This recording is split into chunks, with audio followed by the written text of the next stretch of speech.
Good afternoon, everybody. The graveyard shift. But hopefully it won't be that much of a painful one because our topic is absolutely thrilling.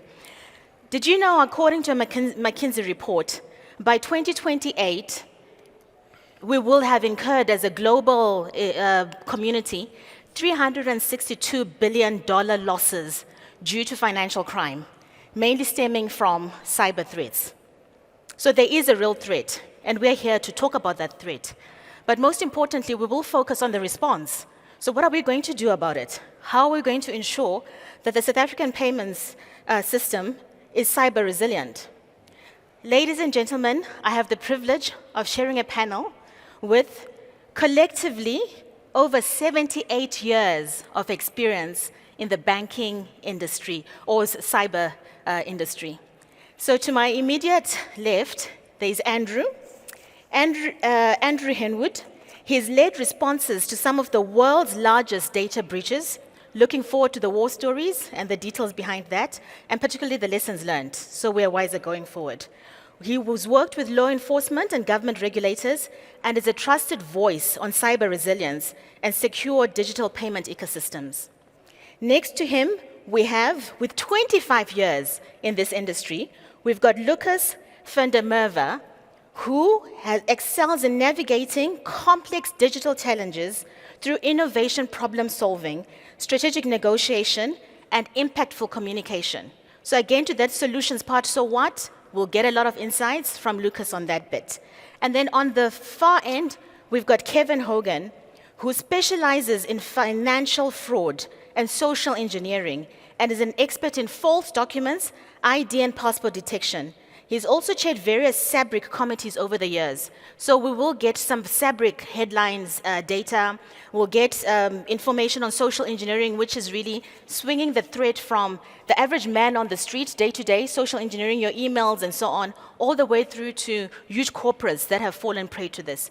So with that, I'll turn to my panel and say, gentlemen, so emerging social threats, where do we sit? What are the threats that you've encountered that you'd like to share with us? On. Okay, I'll go first. I suppose maybe just to set the tone, this is not a digital issue. Guys like Lucas and the guys here, the computer's safe. The cell phone is safe. The cyber guys and the technical guys build resilient technology. It works, okay? The problem is the human being, and the human being is being attacked. So the bank's clients, the users of the technology is being attacked. In most of the breaches that we are seeing, most of our clients experiencing fraud, it's basically what we call social engineering. It's really where the user themselves are being manipulated to perform transactions on the device themselves. So computers and cell phones only do what you tell them to do. And in that vein, the biggest threat we're seeing at the moment across the banks is what is called phishing. It's telephone fraud. So people are being scammed over the phone, and a lot of you might sit in the crowd and think, well, I'm far too clever to be scammed over the phone. And unfortunately, for every 10 people they try this with, one person's falling for it. We're seeing a disproportionate amount of elderly clients falling for this fraud, and this is across the entire bank ecosystem, paying away their pensions, their life savings, because they are being socially engineered or tricked over the phone to believe that there's some sort of attack against their bank account, and they are facilitating the payments themselves. And so one of the issues that we have to deal in the banks is that the banking app is safe, the banking systems are safe, all of that stuff is fine. How do we look after our client who is being manipulated outside of our control? And that's probably the biggest issue that most of us in this industry are trying to deal with. How do we think for the client? Because in many respects, they're not thinking for themselves because they don't realize that some of these things are actually possible, and they are the central figure in allowing money to be stolen. Okay. No, thank you for that, Kevin. You're right. You can have the alarm system in place. You can have the burglar bars, the big walls, alarms, and so on. But if somebody's going to be manipulated to deactivating the alarm and opening the door, then the whole thing then becomes totally compromised. Correct. Okay. No, great. Absolutely. So maybe we can hear from you, Lucas. Yeah. So, I can't agree more on that. And we hear so often about security awareness and training, but it's not as if people are unaware. They are completely aware. Our challenge is changing behavior, and our challenge is overcoming something that criminals have been using for ages. Since the dawn of mankind, they have trusted their ability to create a situation that causes panic. And when you panic, your body responds by withdrawing oxygen from the prefrontal cortex. It focuses on making decisions with the amygdala, or as it colloquially called, the lizard brain. And it's fight or flight. It doesn't make rational decisions. It doesn't think. You mentioned people being scammed. In the last 6 weeks, I can talk about 2 people who lost hundreds of thousands. One, just by way of example, is an advocate of the High Court. He's not uninformed. He's not unintelligent. He knew seconds after he put the phone down what he'd done. But in that moment, they created a situation that caused him to panic, and that led to the point where he transferred all of those funds. So the challenge for us is not creating awareness, it's changing behavior, it's educating people. And in our market, where your client base and most of the financial services client base are majority mobile users with an education deficit, that becomes an almost insurpassable complication to, because even in the corporate space we see people make those mistakes. So I think that's fundamentally what we're fighting. Yes, and so just still on that thread about user vulnerabilities, and particularly with evolving technology, where now you're sitting on your couch at the end of the day, you can pretty much transact in a borderless environment. And we think that's fantastic, the speed of transaction. The one thing you see online, you immediately click a button and put the phone to your face, and all the passwords and whatnot, the app does it for you, and we think pretty cool, that's fantastic. So Andrew, can you weigh in on the observation that payments ecosystem is evolving faster than our defenses? Payments are now so fast and so efficient and so fantastic, but our defenses, are they lagging behind? So Cosimo, I've got some bad news. Remember the threat actors, the fraudsters, the bad folks out there, they've got a lot more time on their hands than we do. And dare I say, I hate to say it, even though we're in cybersecurity and it's a great industry to be in, it's relatively well paid, the bad guys are making a lot more money than us. And unfortunately, what that means is that they are highly motivated and they are actually quite sophisticated. And we have this challenge of this dichotomy of we want payments to be faster, more seamless, easier to do, but Gran doesn't understand the complexities of what she's dealing with. Yeah. And we're back to that human factor. And I'm going to just go back one step. Well, let me just finish and answer your question. So in a simple way to explain it, the threat actors are moving at a faster pace than I believe our defenses are capable of. It's a constant battle. It's not like we're losing that fight. Fraud will always be here because there's financial motivation for these folks. But I always do feel we can do better. And I think the great thing for everyone in this room who's here, you're here for a reason to hopefully learn how we can take some of this advice back home, get it out there, share it with friends and family, share it with the vulnerable. Because unfortunately, most of you folks in this room get it, the folks out there don't. Yeah. And the bad guys take advantage of that. Yeah. But I want to go back one step just to also mention, so the majority of the casework that we do, it's more than 50%, is exactly what we talked about here. It's the human factor. So what we see a ton of is business email compromises. This is where an individual's email gets compromised, either their email or their client or their customers or an individual. And the bad guys sit in that inbox and they wait for a financial transaction about to execute. And then they jump in at that last minute, modify the payment details, and they execute what we call a fund transfer fraud. So this is where they are willingly making a payment, but the individual or the entity doesn't realize they're making it to the fraudster's bank account. Now the problem here is, as I say, is the individuals, they're not aware, they're making seamless, easy payments using the device, which is inherently secure, but they're working off email, information in an email, which is just not inherently secure. Yeah. So we're back to that human factor. So that's the bulk of our casework. The other bit of the casework that it's worth mentioning, and I'm sure Lucas will comment on this, we're doing a lot of work around, we call it cyber extortion. So this is ransomware. So we've all heard about it, and I think it's we're at this payments conference, and I've heard repeatedly talks about faster payments, real-time payments. We want to make it faster, easier, quicker.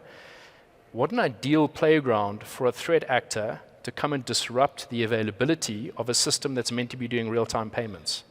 So the payments industry right now is a exceptionally high-value target, because if they can disrupt the payment ecosystem and make those so-called real-time payments no longer real-time, I mean, look at Land Rover Jaguar.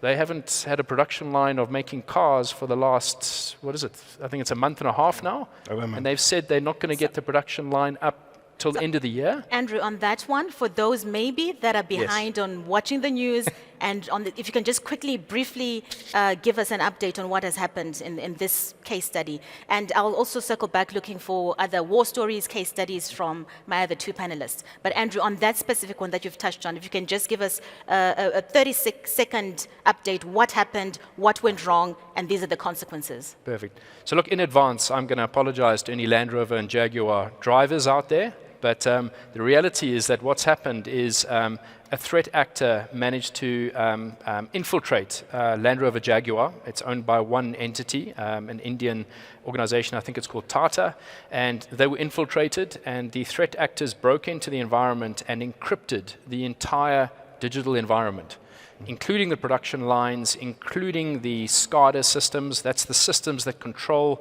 the robots and the fabrication of vehicles and parts. And they have entirely disrupted and encrypted that environment as well as the backups. So they cannot recover.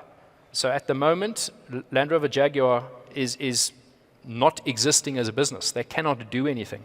And they're being held at ransom by the threat activists. We call it cyber extortion. They have chosen at this point in time, as far as we're aware, not to pay. This problem is so big that the UK government has just now agreed to fund the supply chain, because it's affecting something like 400,000 businesses in the UK.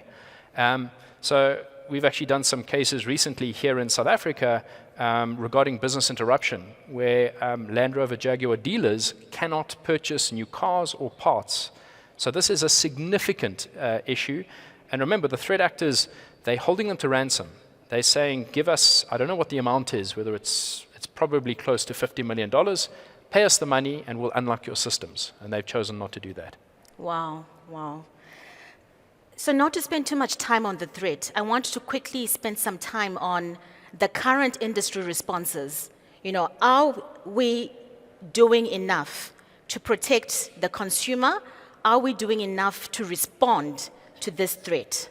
Any one of you? Sure. So it depends who you ask and which sector they work in. On the one hand, the answer is no.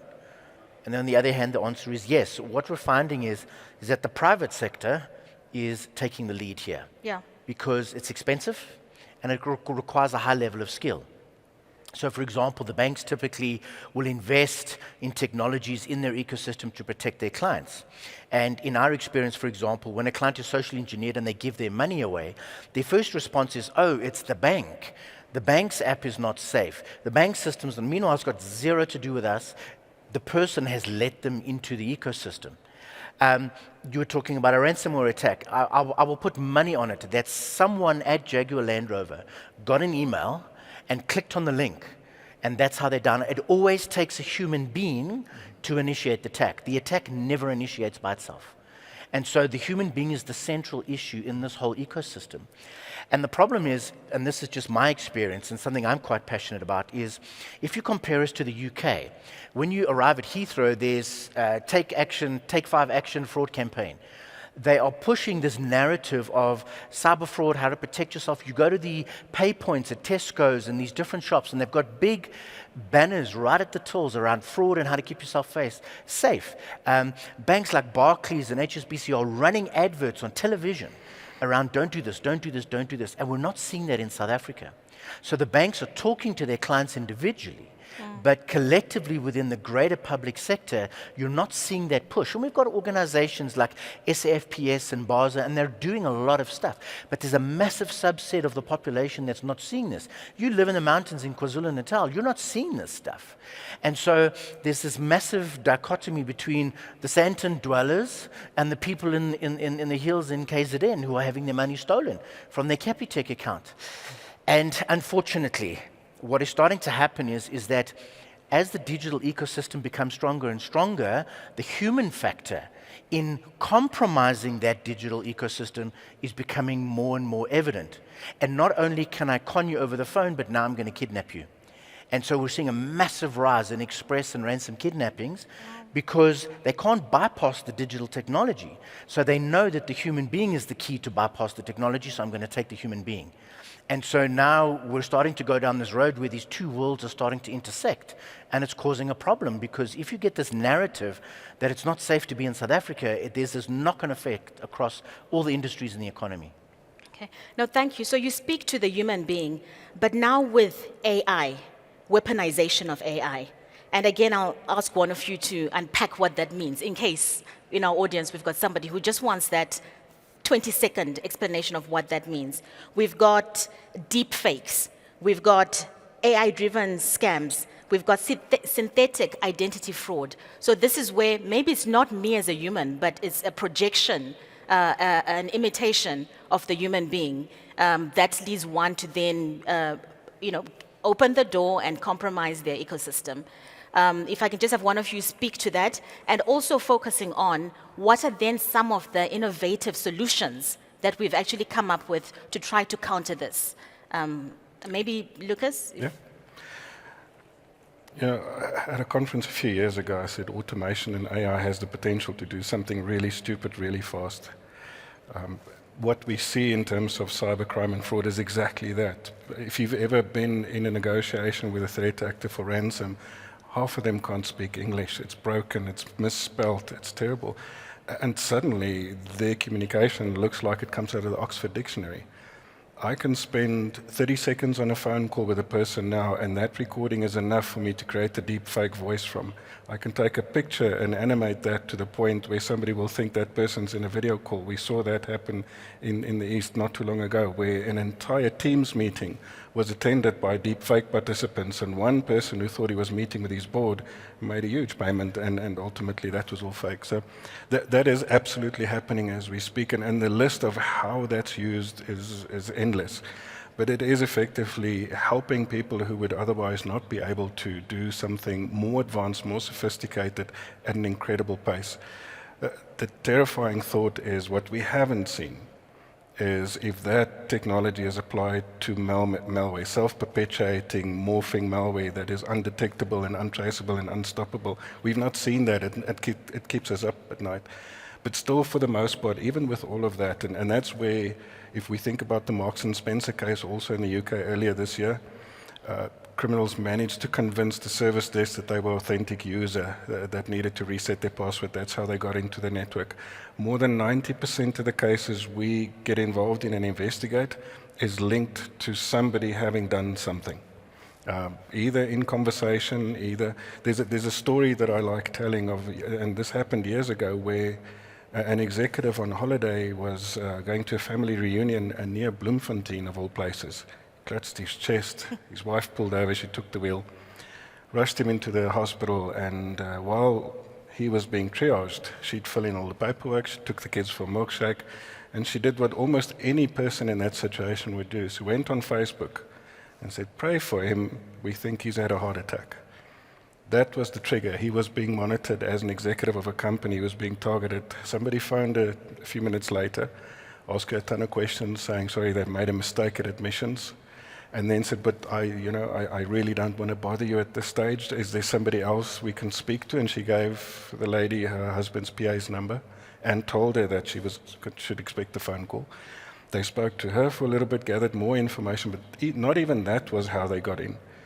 5 minutes after that call ended, another person phoned the woman and said, were you just in conversation with this lady asking you all kinds of questions? And she said, yes.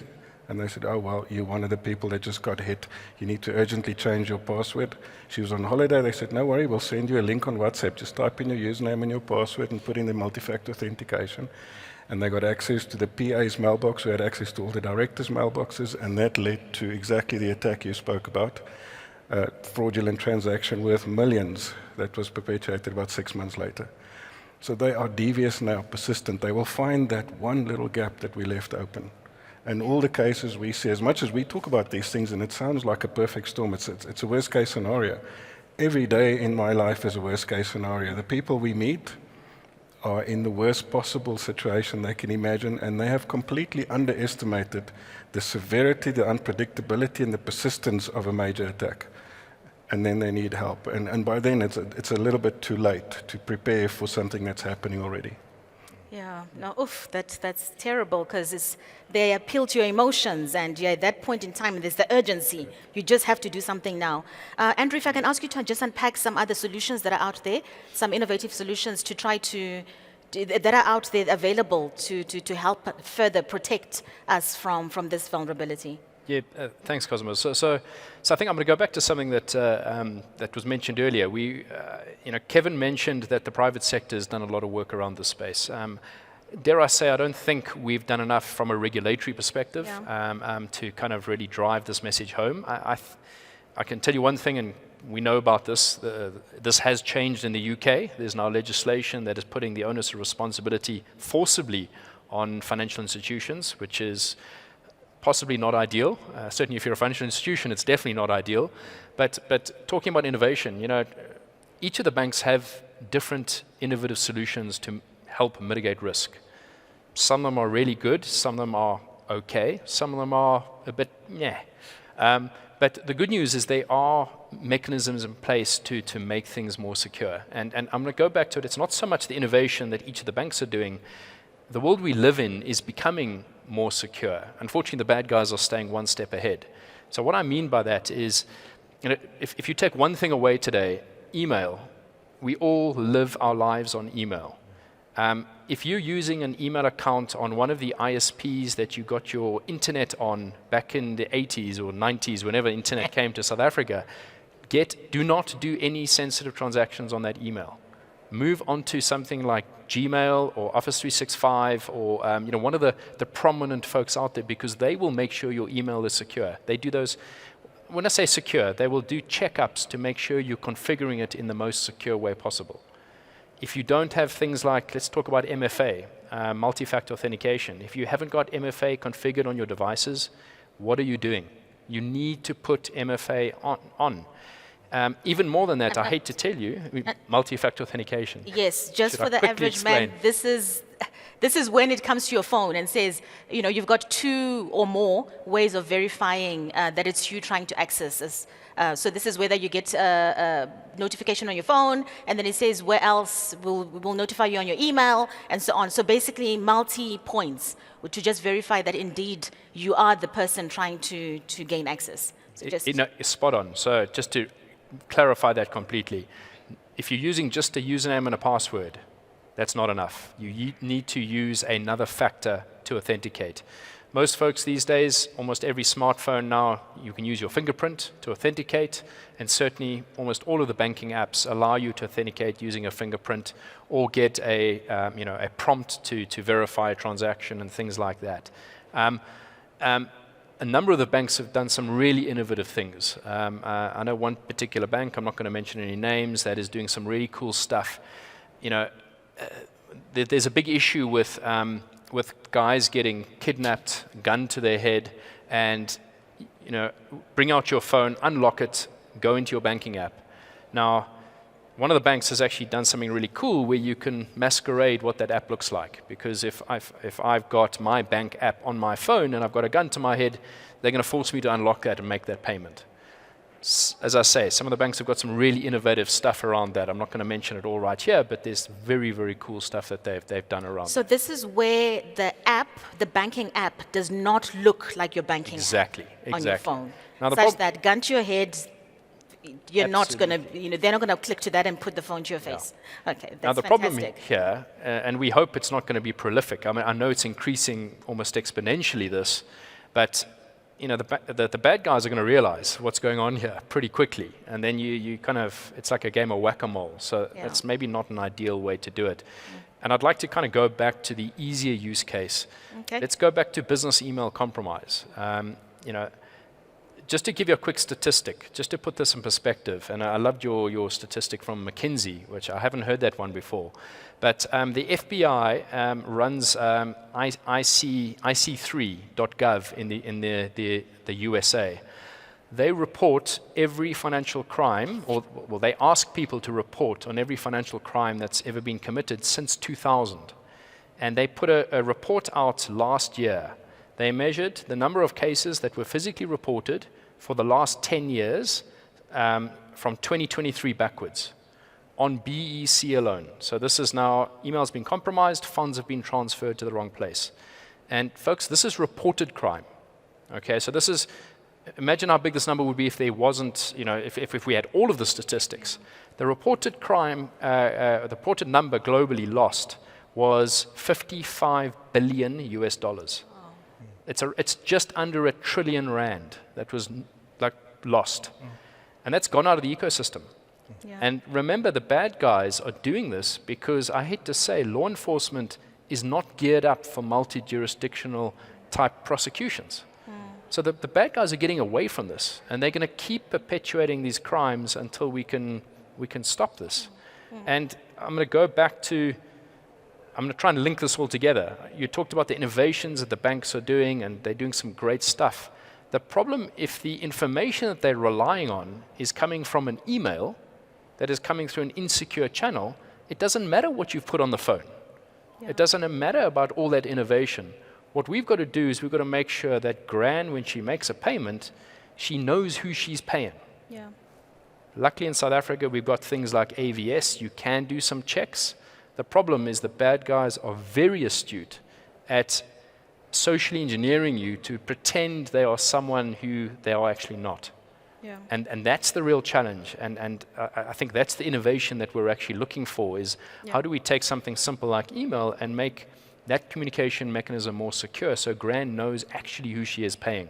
Yeah. That she wants to make that transaction. It's not going to a fraudster.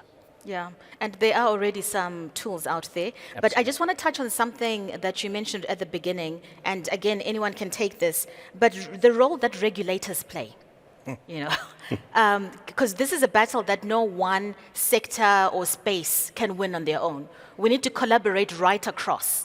So if any one of you can unpack, what role can regulators play, or even are regulators playing enough of a role, and if not, what more can they do? So from an outside point of view, and I'm not in the finance sector, the first part of the answer is no, not at all. But a lot of that also has to do with all of us as corporate and just generally citizens of South Africa.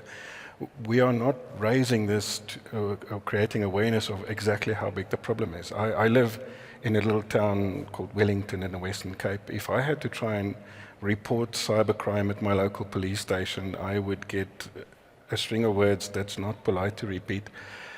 Now that stops me from doing so, which means there's no record, which means no funds are being directed towards this from a law enforcement and a regulatory point of view.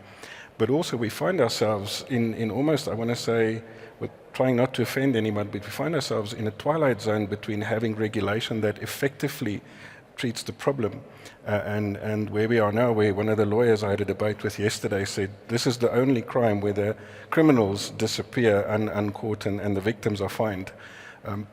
We seem to be punishing the entities who's affected by crime at the moment. We haven't yet evolved to the point where we are assisting those entities to develop. And some of those examples I mentioned earlier, people are wholly unprepared for this. When it does happen, most of the companies we talk to have no idea. And even if they do have plans, it's not complete, it's not broad enough, it's not deep enough, it doesn't cover what they need to know and all the layers on top of the technical elements. But for example, under DORA, which is effect in the EU from January, financial institutions are forced to at least annually run simulations of different scenarios of all the possible attack vectors to make sure that they know how to deal with those. We're not doing that. We're just fining people for not taking care of the data. And we have this thing that we suggest. We believe that having an open statement like reasonable care is enough. Yeah. And that's just not okay. And I think some can do better, some not so much, and it's an affordability thing, which brings about that security deficit that we mentioned earlier. Yeah, I mean, we're very close to our UK business, and we have this dichotomy. I mean, I'll just give you an example. We have a client who falls for an account takeover. They get socially engineered. Fraudsters get into their account, and they've got a UK account and an SA account, and they steal money out of the UK account and the SA account. By law, the UK guys have to refund. But there is no law governing us to have to refund. Yep. And we've had situations where we can see that the client has been grossly negligent. They've given away their username and password, they've given away their one-time PIN, they've done everything. They've ticked all the boxes that the liability shifts from the bank. But because our UK business are forced by law to refund them, we have to refund them. Yeah. And so I've spoken to our UK colleagues, and they're saying basically it boils down to this. It's not that the UK has thousands and thousands of cyber officers and experts doing this, and no, they don't. The team that actually manages financial fraud in the UK is 20 guys. There's literally 20 of them. That's it. Wow. And they're actually passed the laws to say, okay, we need to make sure that the man in the street, that the public have confidence in the banking system. Yeah. And the only reason they've passed those laws is that they know the fraud's going to happen. They know people are going to be defrauded, but because they can't close the gap between the banks protecting their clients and stopping the fraudsters, they create legislation to say, even though you become a victim of fraud, an account takeover, okay, the banks will refund you. So that people are saying, okay, well, I can trust the banking system because regardless of what happens to me, I'm going to get my money. So then you disincentivize the user from creating, just resilience in themselves, educating themselves, being careful, because they know I can just be a cowboy and I'll get my money back anyway. And so there's this fine line between creating legislation to do good things, but also at the same time putting your hands up in there, well, there's nothing we can do about it, so we'll make it the bank's problem. Yeah. They've got deep pockets, so let them do it. And I am nervous that rhetoric is going to land here in South Africa. Yeah. And that the banks are going to be forced to just dish out money left, right, and center.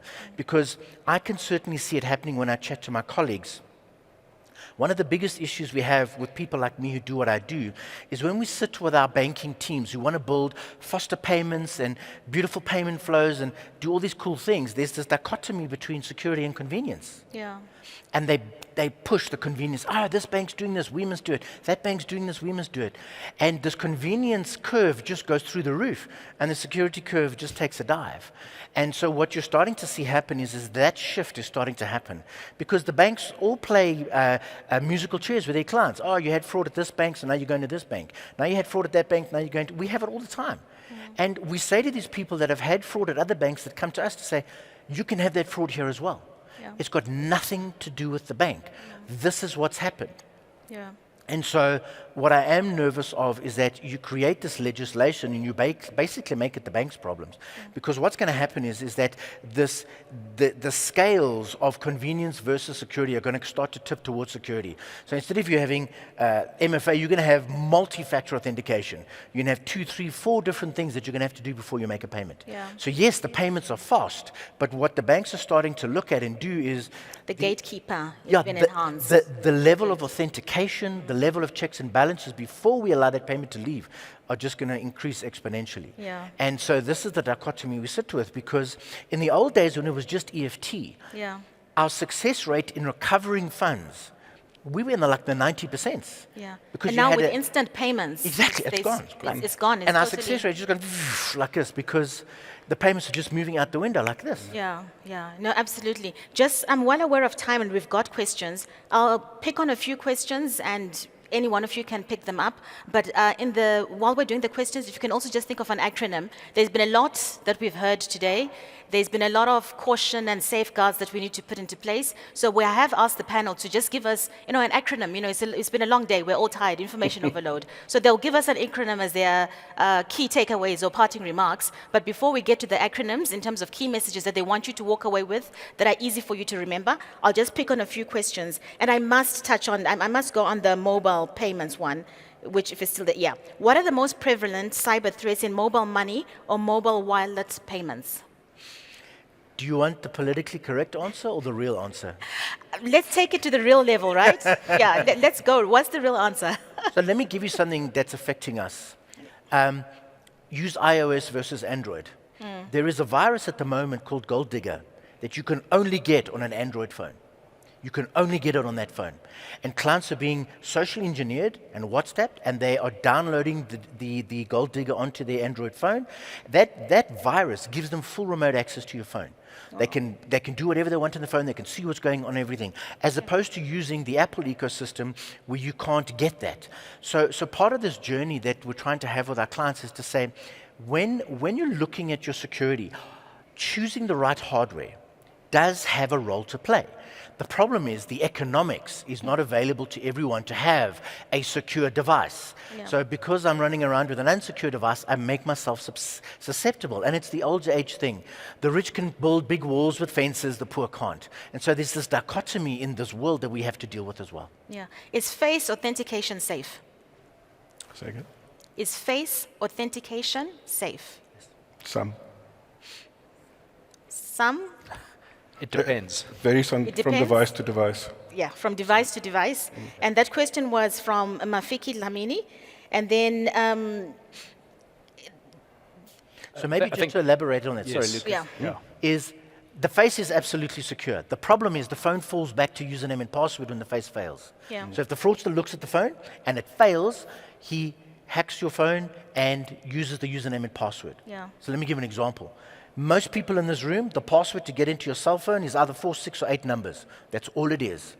The stats show us very clearly that a 4, 6, 8-digit password can be hacked in under 10 minutes. Okay. The password for my cell phone is 23 characters long because I know the technology doesn't exist to crack a password that long. So it's a behavioral issue that comes into play as well. Yeah, okay. There are so many questions. I'd like to believe most of them have been addressed in some shape or form, and just because of time. Yeah, so key takeaways.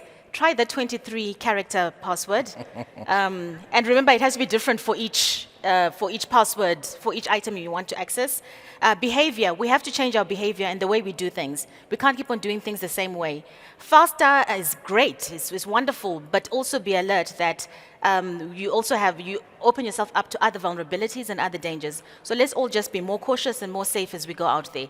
There's technology and there's tools out there that work against us, but also at the same time, there's also tools and innovations that have been developed and continue to be developed that will help us in the process. So do your due diligence, do your homework, and so on. So with that, I'll start off with you, Andrew, just your acronym, your key takeaway. If I walk out of here and I say I've heard from Andrew today, what should I remember? Okay, I had to think fast for an acronym. I'm going to go for DBS, okay? Don't be shy. For some reason, victims of cybercrime are scared of telling people about it.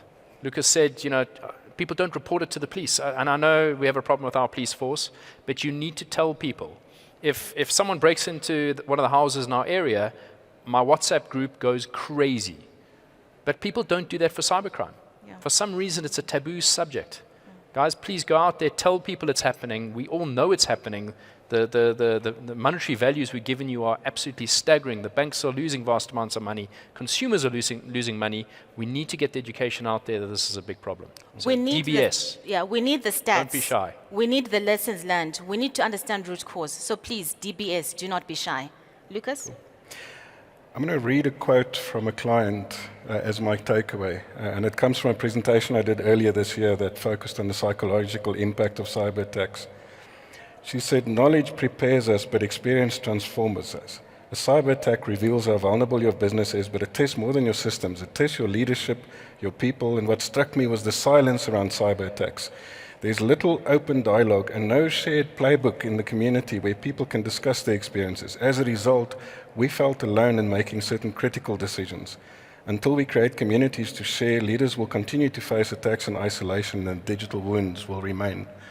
Now, this was a WhatsApp note from a client, and I can't say it any better than that. My acronym is really simple. It's SAFE. And it takes a moment to think about that. I said most of what we deal with ends up with somebody doing something silly. SAFE is an acronym that builds on regaining your cognitive capability. So the first one, the S, is for stop. Literally, stop moving, stop talking, stop doing whatever you're doing. Plant your feet, relax. That's the first one. The A is for air. Take 2 very long, slow breaths, 4 to 6 seconds in, 4 to 6 seconds out. What that does, it activates, and I'm going to try and say this correctly, I'm not medically qualified.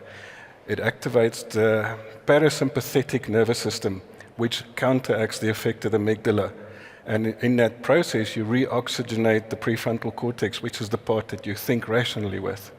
The F is facts. Use this part of your brain. Think about what you know, what you don't know, what you are guessing about, and what you're about to do. And the last one, the execute, the thing that you do is take one safe step that you can come back from. If it's a telephone call, drop the call, I'll call you back later, let me think about this. Send me an email, I'll respond when I have time. If you're in a physically dangerous situation, make space. Create some space for you to be safe. But the SAFE is my acronym to leave with everybody. Fantastic. We all need to be safe. We all need to stop. We need to take that deep breath of air. We all need to look at the facts. Let's think, not be emotive, and then we execute, as in do the appropriate action. And Kevin, up to you to close off for us. It's pretty easy for me. In God we trust. Everything else has to be authenticated. Okay. Authenticate everything all the time. Yeah. No, fantastic. So authenticate everything all the time. Ladies and gentlemen, thank you so much. And to my panel, you have been absolutely fantastic. You've given us examples that are day-to-day that we can relate to. You've educated us. You've given us so much to walk away with. And for that, I thank you so much. Ladies and gentlemen, that's us for today. Thank you.